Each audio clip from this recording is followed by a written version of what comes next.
Fair skin tone. Under tone எப்படி இருக்குது? நியூட்ரலா இருக்கு. எதுவுமே தெரிய மாட்டேங்குது. yellowவும் தெரியல நம்மளுக்கு, பிங்க்கும் தெரியல. இதுல என்ன தெரியுது? we are getting a light shade of orange and yellow. இதுல நல்லா பளிச்சுன ஆரஞ்சு தெரியுதா? கிளியர்? எஸ். இப்போ ஒரு ஃபவுண்டேஷனை வந்துட்டு பாட்டில்ல இப்படி பாக்கும்போது அதோட அண்டர் டோன் தெரியுதா?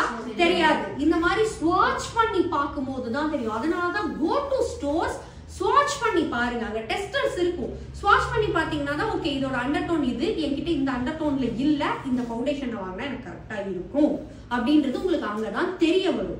பாத்தீங்கன்னா தானே தெரியும். நம்ம ஆன்லைன்ல பார்த்தா கண்டிப்பா கலர்ஸ் will be deceiving. அதனால இந்த ஃபவுண்டேஷன் ஷேட் இதுப்பா அப்படின்னு சொல்லி நான் பாட்டுக்கு முடிச்சிருக்கலாம், டைமும் இல்ல நம்மள்ட்ட. ஆனா இருந்தாலும் நான் ஏன் ஸ்வாட்ச் பண்ணி காட்டுறேன், உங்களுக்கு தெரியணும். ஃபியூச்சர்ல நீங்க வாங்குறீங்கன்னா இப்படிதான் ஃபவுண்டேஷனை நீங்க வந்து உங்க கிட்ல வேனிட்டில சேர்க்கணும். புரியுதுங்களா? இந்த எம்ப்ரியாலிஸ் மாய்ஸ்சரைசர் நீங்க போட்டீங்கன்னா பிரைமர் போடணும்ன்ற அவசியம் இல்லை. உங்க மேக்கப்பை உங்க ஃபவுண்டேஷனை நல்லா வந்துட்டு டைல்யூட் பண்ணணும்னு நினைச்சீங்க அப்படின்னா, திக் ஃபவுண்டேஷன் அப்படி வந்துட்டு கொஞ்சம் டியூவி ஃபினிஷா மாத்தணும்னு நினைச்சீங்கன்னா இதுல ஒரு டிராப் போட்டு ஃபவுண்டேஷன்ல மிக்ஸ் பண்ணி ஃபேஸ் ஃபுல்லா போட்டுக்கலாம். அண்ட் வந்துட்டு இது எண்ட்ல மேக்கப் ரிமூவ் பண்றதுக்கு கூட நீங்க யூஸ் பண்ணலாம். கொஞ்சம் ஜாஸ்தி எடுத்து ஃபேஸ் ஃபுல்லா இதை போட்டு மசாஜ் பண்ணீங்கன்னா மேக்கப் சூப்பரா ரிமூவ் ஆகும். அட் த சேம் டைம் உங்களுக்கு வந்து ட்ரைனஸ் ஃபீல் ஆகாது. So இது வந்து it's a multitasker product இது and suitable for all skin type. ஒரு ஷீல்ட் மாதிரின்னு வெச்சுக்கோங்களேன் உங்களுக்கு. and எல்லா மேக்கப் ஆர்டிஸ்ட் கிட்டயும் இருக்கும். ஓகே, கிளிட்டர்ஸ் எல்லாம் இருக்கு இல்லையா, அதோட க்ளூ. and இது பாருங்க, இப்போ நான் கையில வச்சோனே ஒரு கலர் இருக்கு. அதையவே நான் இந்த மாதிரி blend பண்ணனா என்ன ஆகுது? கலர்லெஸ் ஆகுது. தெரியுதுங்களா? கலர்லெஸ் ஆயிடுச்சு. இப்போ இதுல இந்த லூஸ் கிளிட்டரை எடுத்து இங்க நான் இப்படி ஒட்டுனேன்னா நல்லா ஒட்டிக்கும். இப்படி இப்படி நான் பண்ணாலும் என்ன ஆகுது? விழுக மாட்டேங்குது. ஓகே, இந்த மாதிரி பேலட்ஸ்ல இருக்கு பாருங்க பிரஸ்ட் கிளிட்டர்ஸ், அதை எடுத்து இப்படி வச்சாலே போதும், கீழே விழுகாது. ஆனா லூஸ் கிளிட்டர் அப்படியா? லூஸ் கிளிட்டர் எடுத்து இங்க நான் இந்த இடத்துல வைக்கிறேன், ஃபர்ஸ்ட் ஆஃப் ஆல் ஒட்டவே ஒட்டாது. இங்க பாருங்க, எடுத்து இந்த இடத்துல வைக்கிற ஒட்டுதா? இல்ல. நான் தட்டினா என்ன ஆகுது? கீழே உதிர்ந்து விழுந்துருது. இது உதிருதா? நான் இப்படி ரப் பண்ணாலும் என்ன ஆகுது? அப்படியே நிக்குது. எனக்கு செல்ஃபா மேக்கப் போட்டுக்க எனக்கு ரொம்ப பிடிக்கும் அப்படின்னு நிறைய பேர் நிறைய ப்ராடக்ட்ஸ் வாங்கி வைப்பாங்க. ஓகேவா? ஸோ அந்த கேட்டகரியில வருதுதான் இந்த பெனிஃபிட் காஸ்மெட்டிக்ஸ் ஆகட்டும், ஷார்லட் சில்பரி ஆகட்டும், அண்ட் ஹுடா பியூட்டி. இந்த பிராண்ட்ஸ் எல்லாம் என்னன்னா சீசனல் ப்ராடக்ட்ஸ் லான்ச் பண்ணிட்டே இருப்பாங்க. ஸோ சீசனுக்கு சீசன் பேரை மாற்றுவாங்க, ப்ராடக்டோட கொஞ்சம் ஃபார்முலாவை மாற்றி லான்ச் பண்ணுவாங்க. ஏன்னா புது ப்ராடக்ட் வரும்போது நீங்க வாங்குவீங்க, பழைய ப்ராடக்ட் என்ன பண்ணிடுவாங்க? ஸ்டாப் பண்ணிடுவாங்க. பட் ஆனா மேக் அந்த மாதிரி கிடையாது.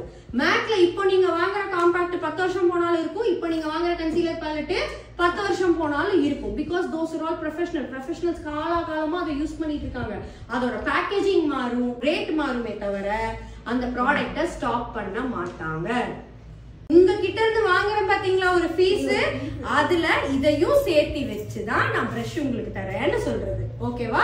சோ நான் இது தரனால ஐயோ நம்மளுக்கு ஏதோ பெருசா தராங்க மேம், கை காசு போட்டு தராங்கன்னு தயவு செய்து நம்பாதீங்க. சரியா? இது உங்கள் பணம், உங்கள் ஃபீஸ் மணி. உங்ககிட்ட இருந்து வாங்கின ஃபீஸ்ல இதுக்கும் நான் இன்க்ளூட் பண்ணி தான் வாங்கியிருக்கேன். But I use the term complimentary. So காம்ப்ளிமெண்ட்ரிங்கும் போது என்ன ஆகும்? நம்மளுக்கு ஃப்ரீயா ஏதோ கொடுக்குறாங்கன்னு மனசு குஷி ஆயிடும். ஓகேவா?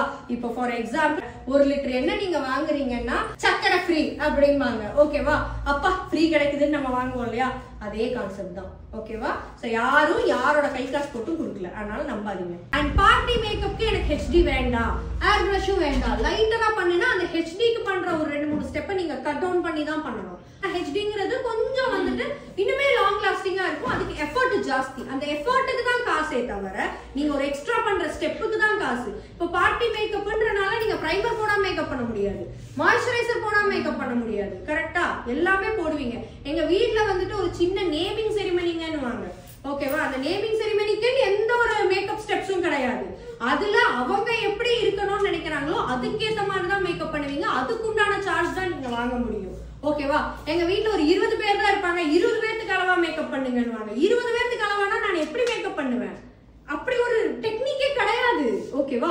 உங்களுக்கு மேக்கப் எப்படி இருக்கணும்னு சொல்லுங்க, எவ்வளவு நேரம் இருக்கணும்னு சொல்லுங்க, அதுக்கேத்த மாதிரி நான் மேக்கப் பண்றேன், அதுக்கேத்த மாதிரி தான் என்னோட சார்ஜஸ் சொல்ல முடியும். ஓகேவா? ஒரு சின்ன ஃபங்க்ஷன் 20 பேருக்கு அளவா பண்ணுங்கன்னா that doesn't make any sense. ஓகேவா? புரிய வைங்க அவங்களுக்கு தெரியாது. சாப்பாடு பண்ற மாதிரி அதுதான் சாப்பாடா சமைக்கிறோம். கரெக்ட். 20 பேருக்கு அளவா சமைங்க மேக்கப் எவ்வளவு நேரம் இருக்கணும், என்ன மாதிரி இருக்கணும்ன்றத கேட்டுட்டு நீங்க பண்ணுங்க. ஓகே.